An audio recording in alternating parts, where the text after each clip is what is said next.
Assalamualaikum warahmatullahi wabarakatuh.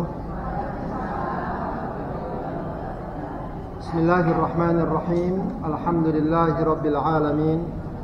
Wassalatu wassalamu ala sayyidina wa habibina wa syafi'ina wa maulana Muhammadin wa ala alihi wa ashabihi wa man tabi'ahum bi ihsanin ila yaumiddin, amma ba'du. Allahumma allimna ma yanfa'una wanfa'na bima 'allamtana. Allahumma zidna ilman nafi'a wa amalan mutaqabbala. Ibu sekalian yang dimuliakan Allah Subhanahu wa taala, alhamdulillah pada pagi hari ini kembali kita dapat berkumpul bersama dalam majelis ilmu ini. Mudah-mudahan pertemuan dan perkumpulan kita diberkahi dan diridhai Allah Subhanahu wa taala. Amin ya rabbal alamin. Baik, Ibu sekalian, seperti biasa kita lancarkan kembali doa-doa kita. Sama-sama kita baca. Allahumma inni abduka ibnu abdika ibnu amatika madin fiyya hukmuka adlun as'aluka bikulli ismin huwa laka sammaita bihi nafsak aw anzaltahu fi kitabik aw 'allamtahu ahadan aw ista'tharta bihi fi 'ilmil ghaibi an taj'alal qur'ana rabi'a qalbi wa nura sadri wa jalaa'a huzni wa dhahaba hammi. Rabbi auzi'ni an ashkura ni'mataka allati an'amta 'alayya wa 'ala walidayya wa an a'mala salihan tardahu wa aslih li fi dhurriyyati inni tubtu ilaika wa inni minal muslimin. Baik, Bapak sekalian yang dimuliakan Allah Subhanahu wa taala, pada hari ini kita akan melanjutkan kajian tafsir kita. Pada pertemuan sebelumnya sudah kita bahas tafsir surat Al-Asr, maka sekarang kita akan bahas tafsir surat Al-Humazah ya. Kita baca dulu sama-sama, atau dengerin saya dulu ya, nanti diikuti. A'udzu billahi minasy syaithanir rajim.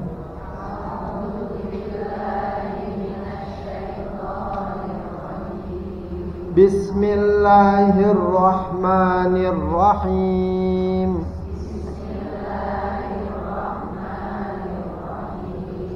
Wailul likulli humazatil lumazah.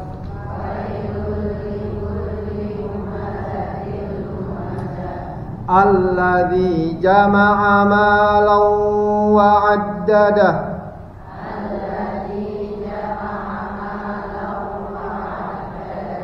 Yahsabu anna malahu akhladah.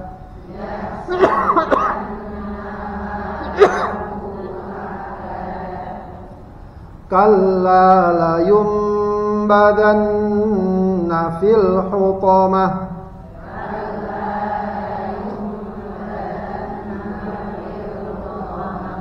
Wa ma adraka mal hutamah.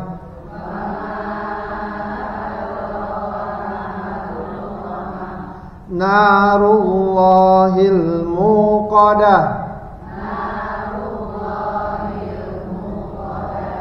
Allati tattali'u 'alal af'idah.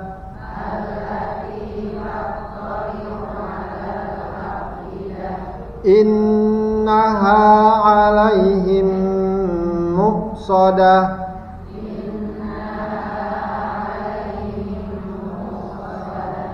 Fi 'amadin mumaddadah.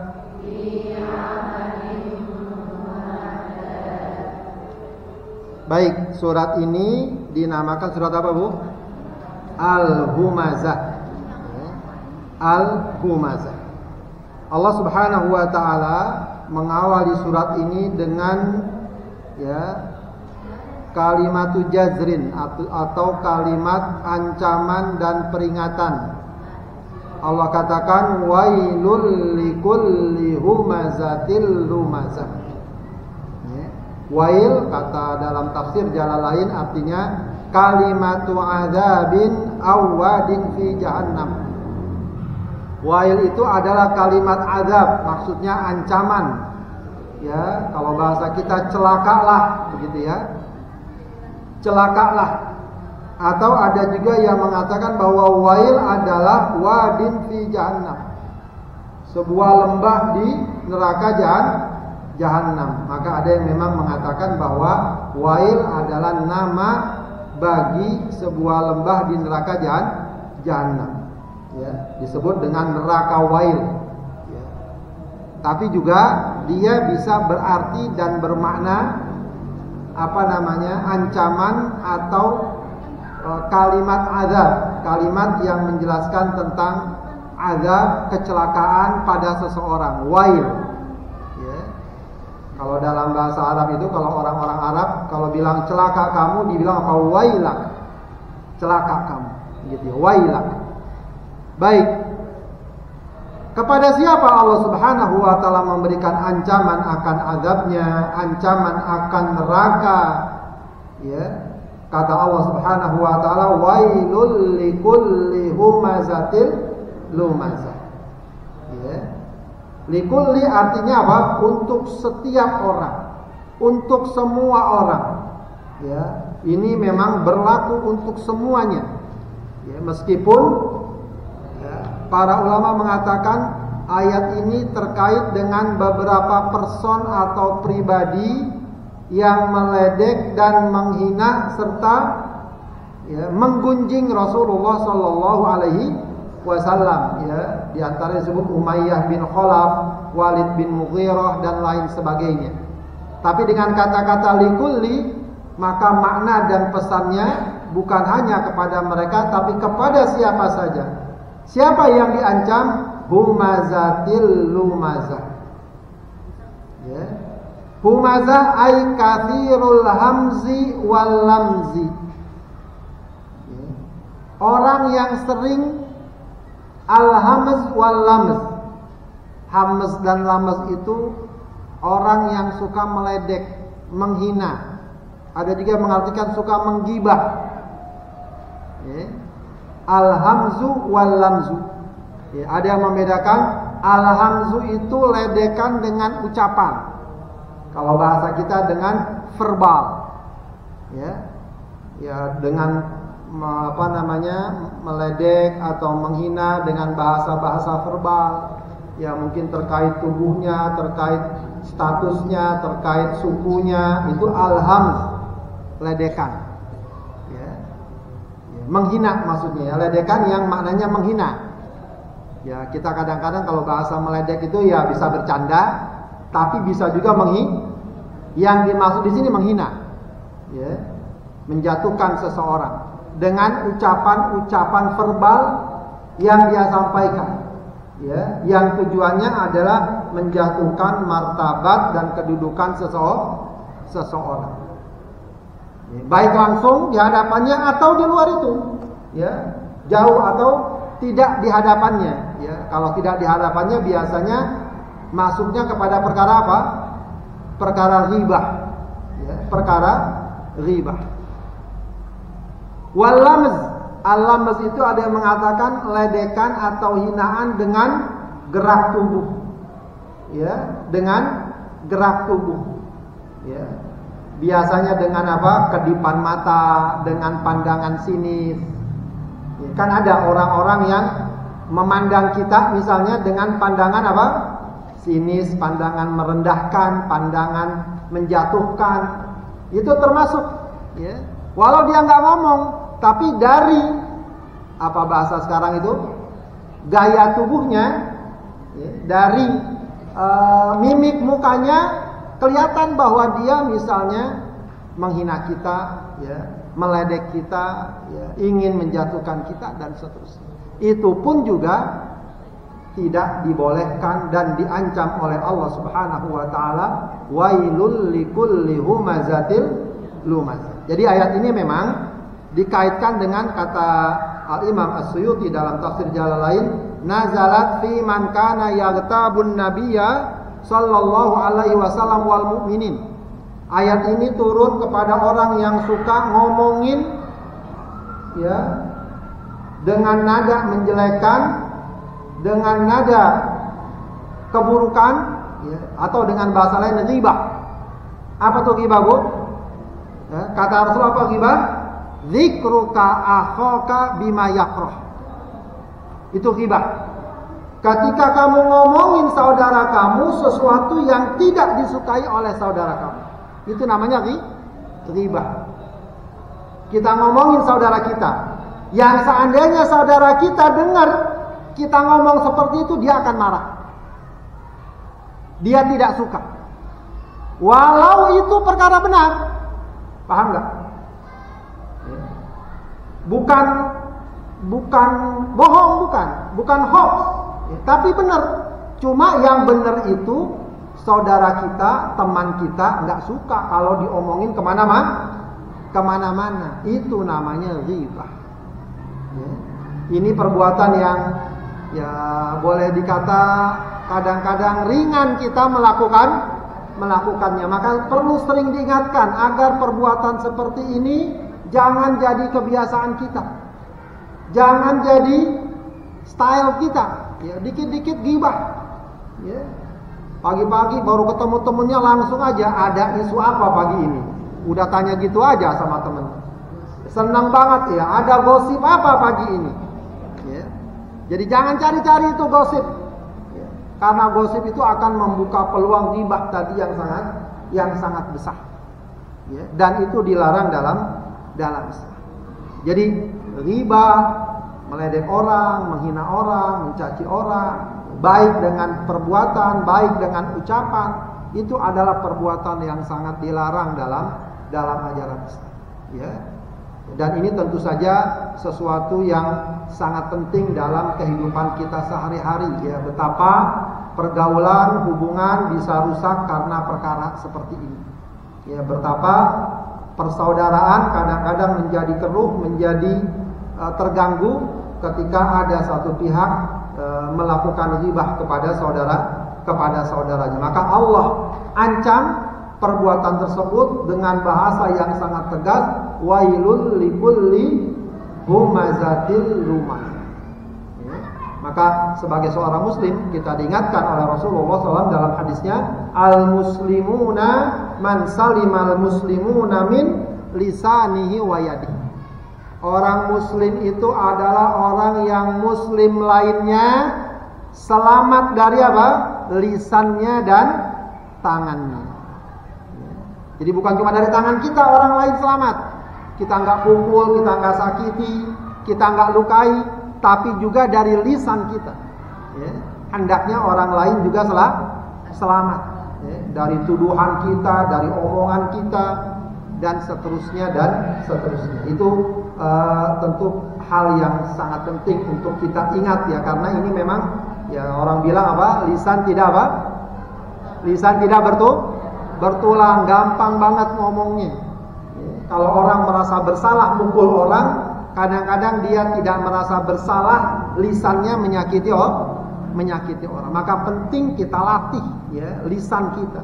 Kita jaga lisan kita untuk tidak sembarangan berbicara, khususnya terkait dengan kehormatan orang. Ya. Jangan merasa benar, saya benar melakukan itu. Kenapa? Faktanya memang begitu. Itu bukan alasan yang dapat membenar. Ya. Atau kadang-kadang biasa dikasih mukadimah dulu. Ini saya omongin sama kamu aja ya. Jangan yang lain. Cuma kita aja berdua nih yang tahu. Tetap aja itu ghibah. Tetap saja itu merupakan ghibah. Meskipun memang para ulama juga menyebutkan ada beberapa hal yang dapat dikecualikan dari riba. Ya, ada beberapa hal yang dapat dikecualikan dari riba. Pertama apa? Apabila dia membutuhkan kejelasan hukum atau minta fatwa, ya, atau minta kepastian hukum.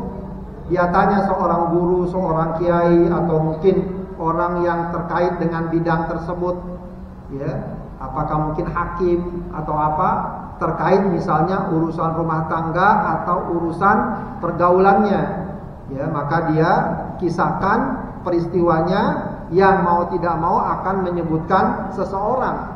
Misalnya katakan dia disakiti oleh suaminya, lalu dia datang ke pengadilan ingin meminta keputusan, maka diceritakan apa yang dialami dari suaminya. Yang kalau suaminya tahu dia marah, itu bukan riba.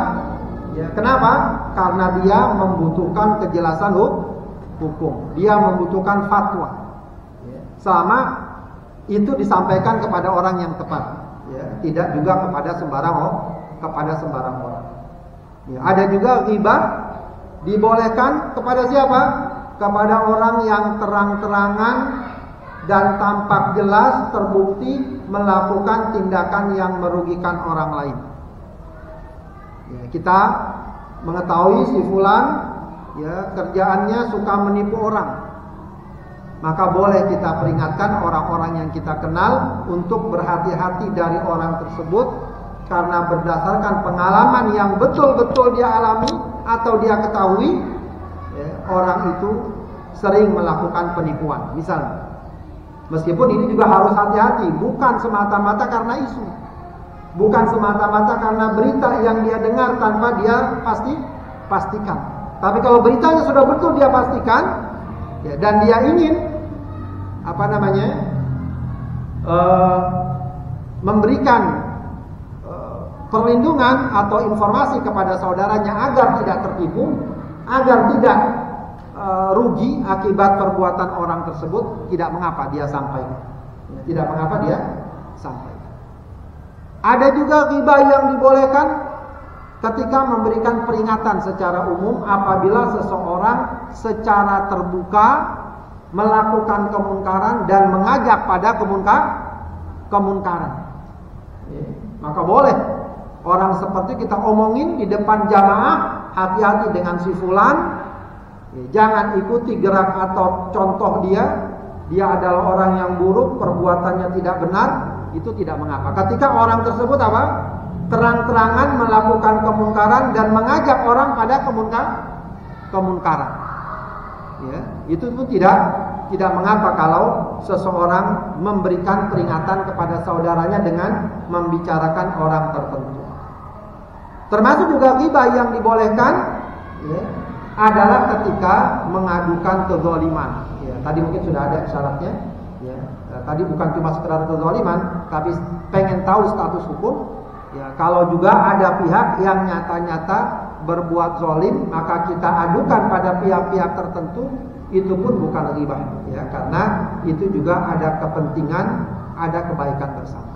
Nah, di luar itu kita tidak ada kepentingan, bukan ngadu, bukan ingin mencari ketetapan hukum, orangnya pun mungkin tidak dipastikan persis melakukan sesuatu secara terbuka dan terang-terangan, ya, maka kalaupun kita mengetahui ada keburukan pada seseorang, kita tidak boleh begitu saja melakukan riba atau melakukan penghinaan kepada orang tersebut. Apalagi kalau orang tersebut dikenal sebagai orang baik-baik. Jangan gampang kita, ya, ikut-ikutan. Biasanya sih ikut-ikutan. Karena ada orang berbicara tentang si fulan dan dia buruk, kita ikut-ikutan padahal kita tidak mengetahui hakikat. Lebih baik kita hindari hal tersebut. Kita tidak ikut-ikutan menghinanya, mencelanya, meledeknya sebagaimana yang dilakukan oleh sebagian orang. Sebab perintah Allah sangat jelas, wailul likulli humazatil lumazah. Apalagi sekarang ada fenomena sebagian orang, ya, menghina, meledek orang-orang yang ingin melakukan kebaikan. Ada orang-orang seperti itu. Ada orang rajin ke masjid, diledek rajin benar ke masjid, tiap hari ngaji, begitu, ya. Ada orang-orang yang nggak suka pada kebaikan. Ya. Beberapa contoh, ya, di Twitter itu saya lihat banyak anak remaja sekarang yang meledek anak-anak yang lain yang berbakti sama orang tuanya. Ngapain harus bakti sama orang tua? Kata mereka gitu. Toh kita lahir gak minta dari mereka. Dibahas udah ada yang seperti itu. Ya, Jadi nggak harus kita bakti sama orang tua. Kita lahir tidak minta dari mereka. Ada yang bahasa begitu. Ya, maka mereka meledek, ada anak-anak yang bakti sama orang tua, yang tak lain itu merupakan ajaran yang sangat agung dan sangat mulia dalam Islam. Jadi sudah ada fenomena seperti itu. Orang-orang yang meledek, yang menghina orang-orang yang ingin taat dan patuh kepada ajaran Allah Subhanahu wa taala. Maka semua itu Allah Subhanahu wa taala ancam dengan ayatnya wailul likulli humazatil lumazah. Baik, kemudian ada lagi sifat tercela dari orang-orang ini. Baik sifat ini bergabung atau tersendiri, ini pun juga diancam oleh Allah Subhanahu wa taala. Apa? Alladzi jama'a malau wa 'addada. Alladzi, yaitu orang yang ya, jama'a. Jamarnya apa? Mengumpulkan. Bitakfif wa tasydid. Ada yang baca jamaah, ada yang baca jamaah. Tapi kita biasanya baca jamaah. Yang mengumpulkan apa? Malan, harta. Kerjaannya cuma sekedar ngumpulin harta, memperbanyak harta, menimbun harta. Ya, setiap hari diperiksa rekeningnya bertambah. Kalau bertambah dia senang, kalau berkurang dia sedih. Jamaah malau wa addadah. Ya, dikumpulin hartanya dan dihitung terus. Ya, wa addadah, dihitung terus harta tersebut. Ya, ahsahu wa ja'alahu iddatan li hawaditsid dahr. Mereka selalu menghitungnya dan mereka jadikan itu sebagai apa? Persiapan untuk menghadapi berbagai macam peristiwa di suatu masa.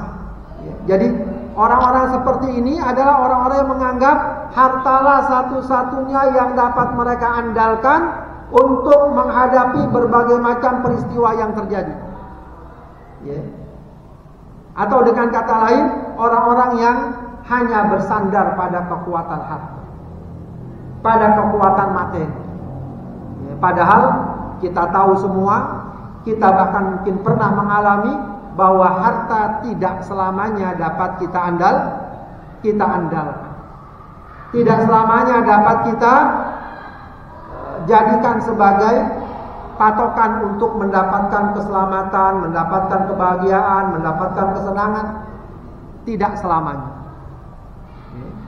Jadi kalau cuma urusannya soal harta, lalu dia kumpulkan, apalagi kemudian kalau dalam tafsir yang lain disebutkan orang-orang yang suka mengumpulkan hartanya sebanyak-banyaknya lalu tidak mengeluarkannya di jalan Allah.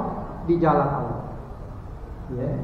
Tidak mengeluarkannya di jalan yang Allah Subhanahu wa taala ridho. Ya, artinya termasuk orang-orang yang diancam Allah Subhanahu wa taala adalah orang yang hidupnya sekedar ya, bagaimana hartanya banyak dan terkumpul. Ya, dia tidak peduli harta itu dari mana dan dibuat kemana. Ya, sebab nanti di hari kiamat ada 4 pertanyaan kata Rasulullah yang akan diajukan kepada setiap manusia sebelum dia melangkahkan kakinya di hari kiamat. Ya. Kata Rasulullah, la tazula qadama 'abdin yaumal qiyamah hatta yus'ala an arba'. Tidaklah melangkah kaki seorang hamba pada hari kiamat sebelum ditanya 4 perkara. Pertama apa? An umrihi fi ma'afna. Ini udah kita bahas kemarin. Ya, umurnya, usianya, waktunya untuk apa dia habiskan. Ya. Kemudian wa'an malihi, ya, termasuk hartanya. Wa'an malihi, untuk harta pertanyaannya ada 2. Ya, untuk masalah harta pertanyaan ada 2. Apa? Min aina tasabahu wa fi ma anfaqa. Dari mana dia dapatkan dan untuk apa dia keluarkan. Kalau harta pertanyaan ada 2. Lalu nanti yang ketiga wa an ilmihi fi ma amila bih. Ya. Apa namanya? Ilmunya untuk apa dia amalkan. Ya. Ilmunya untuk apa dia amalkan. Apa tadi? An umrihi fi ma abla wa an malihi min aina kasaba wa fi ma anfaqa wa an ilmihi apa? Fi ma amila bi. Ya. Ada juga yang riwayat mengatakan wa'an syababihi fima afnah, ya. Fima afnah, ya. Masa mudanya untuk apa dia habiskan. Jadi secara khusus ditanya masa mudanya. Tapi yang jadi penekanan dalam hadis tersebut adalah harta dari mana dia dapatkan, untuk apa dia gunakan. Artinya, kalau seseorang dalam kehidupannya dia mencari harta, mengumpulkan harta, lalu tidak peduli harta itu dari mana dia dapatkan, halal haram nggak peduli. Atau ketika dia sudah mengumpulkan harta, lalu dia keluarkan, apakah di jalan halal, di jalan haram, dia tidak peduli, maka masuk dalam hal ini. Alladzi jama'a malau wa adda. Ya. Jadi permasalahan ini atau ancaman dalam ayat ini bukan berarti seorang muslim nggak boleh kaya, tidak. Bukan berarti seorang muslim nggak boleh banyak hartanya, tidak. Ya. Tapi yang diancam dalam ayat ini adalah orang yang sekedar mencari dan mengumpulkan harta, dia tidak peduli halal dan haram, lalu dia keluarkan harta pun dia tidak peduli halal dan haram. Dia pikir dengan harta yang banyak dia bisa selamat dalam segala urusan di dunia maupun di akhirat. Padahal jangankan di akhirat, di dunia pun sudah banyak kejadian dan peristiwa orang hartanya banyak tapi dia tidak bisa berbuat apa-apa. Hartanya banyak, ya tiba-tiba Allah sakit yang berat, ya dia bisa berobat ke sana kemari tapi tidak bisa disembuhkan. Ya. Dia punya harta yang banyak, berbagai macam urusan tidak selesai, bahkan menimbulkan kepedihan dan kesengsaraan banyak dengan segala macam sebabnya. Ya, maka ayat ini juga hendaknya memberikan peringatan bagi kita untuk bersikap baik dan benar terhadap harta. Ya, betul kita dituntut untuk mencari harta, mendapatkan harta yang banyak, tidak mengapa. Ya. Jadi nggak salah kalau orang beriman berusaha mencari harta yang banyak, tidak mengapa. Tinggal yang pertama apa? Caranya yang halal, dan kalau sudah banyak dapat harta, dia gunakan di jalan yang Allah ridhoi. Begitu. Ya. Jadi juga jangan ada gambaran. Ya, kalau orang rajin, orang soleh, orang bertakwa, lalu dia biasanya miskin, tidak. Ya. Mestinya adalah ya, kekayaan dan kemiskinan tidak berkaitan dengan masalah ketakwaan dan kemaksiatan. Bisa jadi ahli maksiat miskin, ahli ketaatan kaya. Bisa jadi. Yang penting bukan di situ. Yang penting adalah ketakwaannya. Ketika dia kaya, dia tetap takwa. Ketika dia miskin, dia tetap takwa, tidak berubah. Ya, karena kekayaan dan kemiskinan itu bagian dari takdir Allah, tapi kita diperintahkan untuk ikhtiar, untuk usaha. Ya, bahkan kalau kita perhatikan, secara tidak langsung kita dituntut untuk punya harta yang cukup. Ya, jadi memang kalau kata seorang guru, seorang ustadz, ya sebenarnya kita nggak penting jadi orang kaya. Yang penting cukup.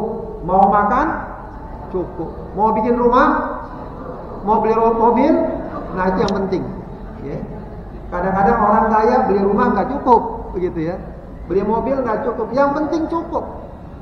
Ya. Yang penting cukup. Nah, kita usahakan ya agar kita ya pas dan benar dalam mengelola harta. Sedikit atau banyak bukan itu masalahnya, tapi apakah kita tetap dalam ketakwaan atau tidak. Kalau kita dapat sedikit, kita ridho, kita tetap cari yang halal, maka insya Allah ya kita tetap mendapatkan kebaikan. Dan walaupun sedikit kita tetap rajin bersedekah, maka tetap kita dapat kebaikan. Walau jumlahnya nggak lebih banyak dari orang yang hartanya banyak, tetap saja ya, kebaikannya akan Allah nilai dan Allah berikan penghargaan. Ya, Allah berikan harta yang cukup, yang banyak, kita salurkan dengan jalan yang benar, maka itu juga akan menjadi kebaikan yang berlimpah. Ya, maka jangan sampai terjebak pada permasalahan yang Allah singgung di sini, alladzi jama'a malau wa addada. Orang-orang yang sekedar ngumpulin harta dan menghitung-hitung hartanya, seakan-akan hartanya adalah segala-galanya dalam kehidupannya. Baik.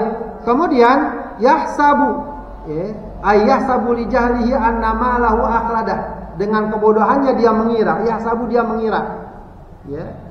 Dia mengira, ya, dengan kebodohannya karena nggak ngerti agama, nggak paham, ya, atau memang selama ini dia jauh dari nasihat. Dia pikir dengan hartanya semuanya selesai. Annama lahu akhladah. Dia kira bahwa hartanya itu akhladahu akan membuatnya kekal, ja'alahu khalidan la yamut. Ya, akan membuatnya kekal dan tidak mati. Ya. Baik secara sadar atau ya, secara maknawi. Ya, ada orang yang umumnya semua orang pasti akan merasakan atau meyakini bahwa dia bakal mati. Tapi sikapnya terhadap harta seakan-akan memberikan kesan bahwa dia nggak bakal mati. Ya. Seakan-akan demikian. Kita lihat begitu. Ya. Banyak orang kalau seandainya dia mikir dengan sederhana, ya, dengan gampang, dengan mudah bahwa dia bakal mati, bahwa dia akan mempertanggungjawabkan setiap harta yang dia ambil dan dia salurkan, pastilah setiap orang nggak akan sembarangan dengan masalah harta. Ya, nggak akan sembarangan dengan masalah harta. Jangankan harta yang banyak, harta sedikit saja kalau seandainya tidak halal, dia sudah tidak merasa nyaman. Nanti bagaimana kalau saya mati, harta yang tidak halal masih saya bawa? Bagaimana saya bertanggungjawabkan di hadapan Allah Subhanahu wa ta'ala? Oke, saya sekarang senang, nikmat dengan harta ini, tapi itu cuma sementara, cuma sepanjang hidup saya yang tidak berapa lama, dan selebihnya saya akan bertanggungjawabkan di hadapan Allah. Di hadapan Allah. Kira-kira kalau orang sadar berpikir seperti ini, ada nggak orang yang makan harta haram? Nggak ada. Tapi faktanya banyak orang yang begitu. Seakan-akan dia seperti orang yang nggak bakal mati. Makanya kadang-kadang kita juga suka heran, kenapa kok orang ringan saja mengambil harta orang? Kadang harta orang yang lemah, ya, harta orang yang sangat membutuhkan, dia rampas, dia ambil dengan satu dan lain cara. Ya. Karena pikiran bahwa dia bakal mati dan mempertanggungjawabkan semuanya itu tidak hadir dalam pikirannya selalu. Ya, tapi kalau selalu hadir, ya, insya Allah dia akan terkendali sikapnya. Oh, ini bukan harta saya. Oh, ini bukan hak saya. Walaupun jumlahnya banyak. Kalau bukan haknya dia tidak akan ambil. Ya. Yahsabu anna malahu akhlad. Dia kira bahwa harta itu membuat dia akan kekal di dunia, tidak bakal mati. Ya. Dan itu sesuatu yang tidak mungkin. Ya. Kematian sesuatu yang pasti dan sudah, ya, diyakini dan dipastikan oleh semua umat manusia, apapun agama dan keyakinannya. Maka Allah Subhanahu wa ta'ala tegaskan lagi, kalla, sekali-kali tidak. Maksudnya nggak akan sebagaimana yang kalian kira. Ya, jangan sekali-kali mengira bahwa dengan harta kalian akan kekal dan tidak mati. Kalla. Justru yang jadi masalah adalah la yumbadanna fil hukumah. Ya. Justru, ya, sekali-kali tidak, kalian pasti akan mati dan mempertanggungjawabkan, ya, sikap kalian, perbuatan kalian yang tadi suka menghina, suka mencela, suka menyakiti orang, yang tadi suka nyari harta yang haram atau juga tidak menyalurkannya di jalan Allah atau dengan cara yang haram. La yumbadanna. Ya. Yumbad atau yambud itu artinya dicampakkan. Jadi orang kalau membuang begitu saja namanya yambud. Ya. Kalau membuang hati-hati peran itu romayar atau terarah. Kalau yambud itu membuang semau-maunya, dicampakkan. La yumbadanna. Sekali-kali tidak, ya. Sungguh, ya, la yumbadan, la-nya di sini namanya lam taukid. La-nya lam taukid. Nunnya di akhirnya nun taukid juga. Jadi ada dua huruf taukid. Ya. Fiilnya itu yambud. Yambud itu mencampakkan. Kalau dicampakkan yumbad. Jadi bacanya la yumbadan. Sungguh dia akan dicampakkan, dilempar. Kemana? Fil hutamah. Ya. Fil hutamah. Ya. Hutoma ini dari kata-kata hattoma. Tahattoma ya tahattomu. Sesuatu yang apa namanya? Sesuatu yang dilempar dari tempat yang tinggi lalu mendarat di bawah begitu. Apa namanya itu? Bukan. Jatuhnya begitu. Jadi kalau ada batu yang besar dilempar ke lantai dasar, apa namanya? Membentur. Terhempas ya, bagus ya. Terhempas fil hutama. Jadi al hutama itu ada yang mengatakan juga termasuk nama neraka, namanya al hutama. Jadi orang dicampakkan, dilempar sampai dia ke dasar dan terhempas begitu. Fil hutama. Ya. Ay tahattama kullu ma ulqiya fihi. Ya. Jadi sampai hancur berkeping-keping, biasa bahasanya kan begitu, ya. Jadi sekali-kali tidak mereka akan dicampakkan ke dalam hutamah. Ya. Artinya ke dalam neraka sampai ke dasarnya dan dia menjadi hancur ya, ketika dia sampai ke dasar. Sebuah ancaman, ya, sebuah ungkapan yang sangat keras. Wa ma adraka mal hutamah. Ya. Tahukah kamu ma'alamaka mal hutamah? Apakah al hutamah itu? Jadi ini untuk menjelaskan hutamah ini apa? Dia termasuk bagian dari neraka juga. Tadi ada wail, sekarang al hutamah. Kata Allah Subhanahu wa taala, narullahil muqadah. Al hutamah adalah narullah, ya, api yang Allah sediakan. Api Allah, maksudnya api yang telah Allah sediakan. Al-muqadah. Al-muqadah adalah yang dinyalakan. Ya, api yang menyala-nyala, ya, yang telah dipanaskan sedemikian rupa. Ya, jadi dalam satu riwayat, api yang ada di dunia ini adalah satu bagian dari berapa? 70, ya. Satu bagian dari 70 api neraka jahanam. Ya, jadi apa namanya? Cuma sebagian saja dari 70 api, maksudnya 70 kandungan api yang sedemikian rupa panasnya. Ya, jadi kalau apa namanya api itu dibuat tingkatan-tingkatan, ini cuma tingkatan yang pertama saja. Ya. Jadi ada tingkatan yang lebih panas lagi 70 kali lipat dari api yang ada di dunia. Begitu ya. Allati tattali'u 'alal afidah. Ya, salah satu gambaran panasnya api ini adalah allati tattali'u, api ini naik, ya, tattali'u maksudnya naik, masuk, ya, membakar, ya, tasyrifu, ya, masuk, membakar alal afidah. Sampai ke dalam apa? Al afidah itu jamak dari fuad, ya, yaitu hati, ya. Jadi saking panasnya dia sampai membakar sampai ke hati, begitu ya. Al afidah ay al qulub fatahriquha, ya, wa alamuha asyaddu min alami ghairiha li lutfiha. Dan pedihnya atau sakitnya terbakar, hati yang terbakar itu lebih sakit, lebih pedih daripada anggota tubuh lain yang terbakar, li lutfiha, karena memang hati itu sangat halus dan sangat lembut. Innaha alaihim, bukan hanya itu, apinya panas membakar sampai hati. Innaha alaihim, ya, api tersebut di atas mereka, ya, muqsadah, ya, muqsadah. Apa muqsadah itu? Mutabbaqah, tertutup rapat. Jadi sudah api panas, biasa orang kalau masak biar panas diapain? Ditutup. Pancinya biar panas diapain?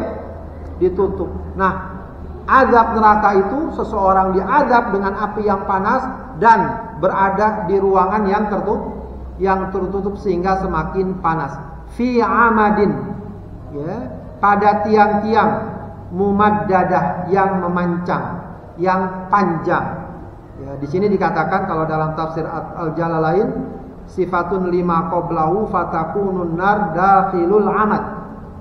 Jadi di dalam ruangan tiang-tiang banyak dipancang, ya, Dan api itu berada di dalam tiang-tiang tersebut, ya, di ruangan yang tertutup. Ya, semuanya tentu saja gambaran dari azab neraka yang amat pedih dan yang amat berat. Ya, yang salah satunya sebabnya adalah sebagaimana dinyatakan dalam surat Al-Humazah. Pertama adalah orang yang suka menghina, suka mencela orang lain, ya, atau juga melakukan ghibah terhadap orang lain. Dan kemudian orang-orang yang cuma sekedar mengumpulkan harta, mencari harta, ya, tidak peduli sumbernya dari mana, halal atau haram, dan kalau dia dapat, dia pun menghambur-hamburkan hartanya di jalan yang tidak Allah ridhoi, di jalan kemaksiatan dan kemunkaran. Ya, ini yang harus kita waspadai dalam kehidupan kita. Ya, kita jaga lisan kita jaga mulut kita agar jangan sampai ada orang yang sakit, ada orang yang tersinggung, ada orang yang luka hatinya, ya, dari ucapan dan lisan kita.